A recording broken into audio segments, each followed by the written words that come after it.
So we're in Clovis, California, just finished installing a Moen PosiTemp cartridges 1222, and that's straight from Moen. And to try and take it apart, some components broke. The handle was fused into place, and so we had to cut the handle out. And then, of course, we had to get a new handle. So a quick replacement. This is straight out of Ferguson, and you can see right there, it's the TL181. It's the Moen Chateau.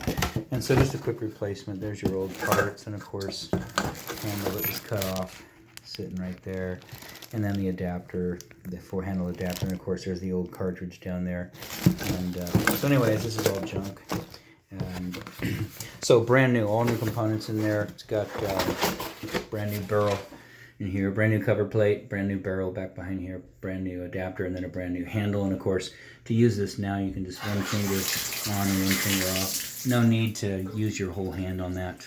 It's, you know, because it is a plastic and rubber cartridge in there, so you don't want to over torque that. But nice functionality now, just on and off, and that's good. And of course, no dripping. Outside of that, this installation is done.